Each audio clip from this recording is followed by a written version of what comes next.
कि इनको परमिशन नहीं मिलना चाहिए। यहाँ पे धर्मांतरण और ये बुरा टोना जादू ये सब यहाँ नहीं चलेगा।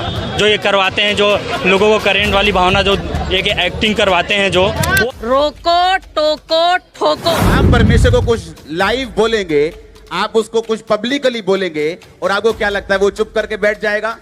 परमेश्वर धीरे से काम करते हैं, उसकी लाठी बे आवाज है, लेकिन जब पड़ती है सबको सुनाई भी देती है और सुनाई देती भी नहीं। नाम का एक व्यक्ति आने वाला है, अगर आते हैं तो आपका भरपूर हम स्वागत करेंगे बजरंग दल के कार्यकर्ता। अगर इस तरीके का कोई भी विधर्मी हमारे छत्तीसगढ़ में बरगलाने का, फुसलाने का और जादू टोना करने का अगर प्रयास करता है तो उसको मुंहतोड़ जवाब दिया जाएगा। ये परमिशन तो रद्द हो गया है। बजरंग दल का एक नारा है, रोको ठोको। हमने रोक लिया, टोक लिया, अब सीधा ठोकेंगे। बजरंगी विकट परिस्थिति में काम करने के लिए ही जन्मे हैं। हर चुनौती, हर टारगेट को झेलने के लिए तैयार है। किसी भी जिले में अगर वो आएगा तो यहाँ बजरंग दल की टीम वहाँ जाके उनका सामना करे। लगता है ये मौत का गंदा तांडव खेल रहे हैं और बिल्कुल इस पर विराम होना चाहिए। राज्य सरकार को ऐसे पास्टरों को, केंद्र सरकार को ऐसे पास्टरों को चिन्हित करके इन लोगों को जेल की सलाखों में बेचना चाहिए, ताकि ये मौत का तांडव हमारे देश में तो ना। घर की बात आती है तो ये लोग क्यों बड़े बड़े अस्पताल, एम्स, MMI, NRI, नारायण तमाम जगह जाके उपचार कराते, तब ये क्यों प्रार्थना नहीं करते? तलवार की जोर में किया जा रहा है।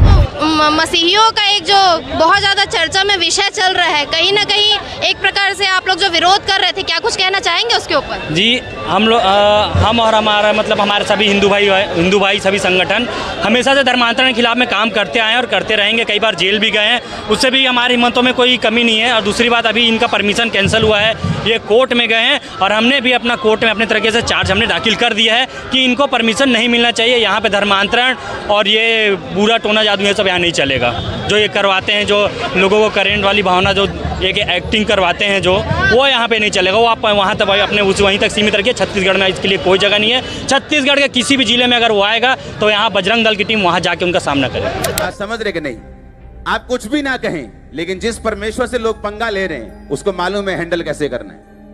आप उसको थोड़ी सी बेइज्जती देंगे, वो पूरी दुनिया में आपको बेइज्जत करेगा। आप उसको थोड़ी सी महिमा देंगे, वो आपको उठा के खड़ा कर देगा। आप परमेश्वर को कुछ लाइव बोलेंगे, आप उसको कुछ पब्लिकली बोलेंगे और आपको क्या लगता है वो चुप करके बैठ जाएगा? परमेश्वर धीरे से काम करते हैं, उसकी लाठी बे आवाज है, लेकिन जब पड़ती है सबको सुनाई भी देती है और सुनाई देती भी नहीं। वो दिमाग इस तरह से घुमा देगा कि तुम गलत डिसीजन लेने लग जाओगे। तुम्हारी लाइफ के लिए, फैमिली के लिए सब कुछ बिखर जाएगा और तुम अब भी सोचोगे कि all is well. All is not well. Hallelujah. इसलिए हम किसी से नफरत नहीं करते, किसी सेलिब्रिटी से। वो कोई भी गलती करे, मैं कभी भी सुझाव नहीं देता इस पे केस कर दो, इस पे ऐसा। मुझे मालूम है इसने प्रभु से पंगा लिया, परमेश्वर अपने आप सीधा कर देगा इसको। मैंने भी लिया था। एक क्रिश्चियन घर नहीं आने चाहिए। हम हिंदू सिख लोग हैं, हमारे घर में एंटर नहीं करने चाहिए। गाली निकालूंगा मैं, क्योंकि मुझे ऐसा पता चला था कि ये लोग ऐसा ऐसा करते हैं कुछ जो मुझे पसंद नहीं आया और मैं बहुत गुस्सा किया मैंने। और मैंने मंत्रों को ऑडियो चलती थी तब, ऑडियो में लगा के अपने कोठी पे लगा दिया था। 24 घंटे वो चलते थे। मैंने कहा इसको कोई हिलाएगा नहीं अब, और कोई जना चर्च नहीं जाएगा घर, सब जहां मैं बोलूंगा वहां जाएंगे। और ले गया वापिस, चर्च नहीं जाने दिया। लेकिन उसके बाद मुझे लेके आना पड़ा सबको चर्च में, जब मैं मेंटल हुआ तो। वो डॉक्टर्स, वो जगहें, वो चीजें जिन पे घमंड था, वो घमंड जब परमेश्वर ने चूर चूर करके मुझे धरती पे लाके खड़ा कर दिया, जब जीरो से भी माइनस में कर दिया, जब जीरो करके फिनिश करके खत्म कर दिया, सुसाइड करने वाला था वही व्यक्ति जिनको गालियां निकालता था, उन्हीं का चर्च देखा और बचाया गया। किससे पंगा लेंगे? परमेश्वर से। मैं लेके देख चुका हूं, उसके हाथों में पड़ना क्या है, भयानक बात है। आप कोई भी हो, उसके सामने कोई सेलिब्रिटी नहीं, आप उसको बेइज्जत करेंगे, वो आपकी पूरी तरह से छील उतार देगा। आप उसको हल्का सा टच करेंगे, बोलेगा कोई बात नहीं, चिंता मत कर। अब कोई भी। Hallelujah, God bless you all of you. सभी को जय मसीह की। आज हम उस विषय के लिए बात करना चाह रहे हैं जो कि है चंगाई। बहुत से लोग दुखी हैं, बहुत से लोग परेशान हैं। हम ऐसी लोगों की बात नहीं कर रहे हैं, हम उन लोगों की बात कर रहे हैं जो आज अस्पतालों में पड़े हैं और जो लोग अपनी बीमारियों के लिए दर बदर भटक रहे हैं, जो अपनी बीमारियों को ठीक करने के लिए किसी भी हद तक जा सकते हैं। वो अपना धन भी व्यर्थ कर सकते हैं, अपना समय भी लगा सकते हैं, अपने परिवार को भी वो आज हर जगह ले जाकर हर एक चीजों के लिए तैयार कर सकते हैं।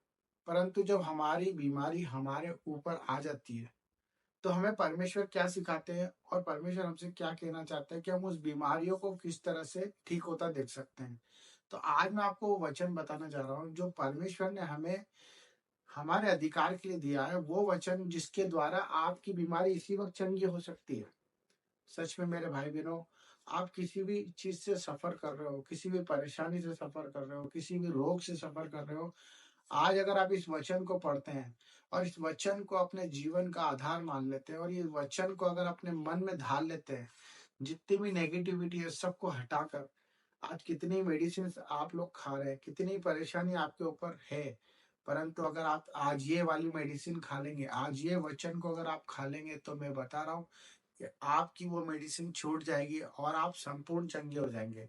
तो उस वचन को सुनाते हैं और वचन को सुने और इस वचन के साथ किस तरह से इसे अमल में लेके आना है और किस तरह से हमारी बीमारियों को हमको बिल्कुल जड़ से खत्म करना है, उस बारे में आपको मैं लास्ट में बताऊंगा। तो वचन को पढ़ते हैं। वचन है यशाया का 53 जिसका 5वां वचन। आपने बहुत बार पढ़ा होगा पर आज मैं आपके लिए पढ़ने जा रहा हूँ।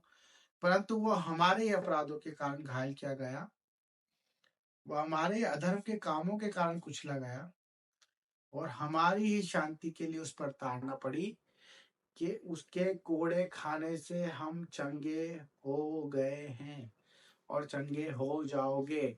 यस मेरे भाई बहनों, परमेश्वर आपसे ऐसा प्रेम करता है, उसने बताया कि वो हमारे ही कारण इतनी सारी ताड़ना सहता रहा और जो कलवरी के क्रूस पर उसने हमारे लिए बलिदान दिया वो व्यर्थ नहीं है। अगर आज हम इस वचन को ढाल ले के प्रभु यीशु ने आपके इस रोग के लिए कोड़े खाए और अपने मुंह से अंगीकार करने लग जाए, आज आपकी बीमारी को आप डांटे। परमेश्वर ने आपको अधिकार दिया है कि आप उस बीमारी को डांटे और बीमारी से बात करें।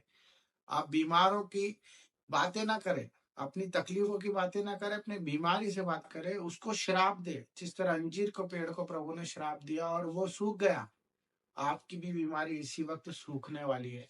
आप घोषणा करें, घोषित करें, दिन रात इस वचन पे मनन करें और आप देखेंगे कि आपकी चंगाई आपके अंदर और आपका हर एक रोग आपसे दूर भागता हुआ दिखेगा, क्योंकि परमेश्वर का वचन सत्य है। अगर आप इस वचन पर अपने आप को अमल करते हैं, अपने आप को समर्पण करते हैं और घोषणा करते हैं कि प्रभु यीशु के कोड़े खाने से मैं चंगा हूँ, तो मेरे भाई बहनों आज आप आपकी चंगाई को देखेंगे और परमेश्वर के इस वचन को पूरा होते हुए देखेंगे और अपने विश्वास में मजबूत बन जाएंगे और हर जगह परमेश्वर की महिमा करने वाले बनेंगे। तो सबको जय मसीह की। इस वचन को अमल में लाए, घोषणा करे, जितना हो सकता है उतना अपने मुंह से अंगीकार करे। आपका मुंह आपके मन को बताने वाला और आपका मन आपके हृदय को और हृदय आपके पूरे जीवन को और आपके पूरा जीवन प्रभु के जीवन में समर्पित हो जाएगा और आप चंगे और सुरक्षित रहने लग जाएंगे। सबको जय मसीह।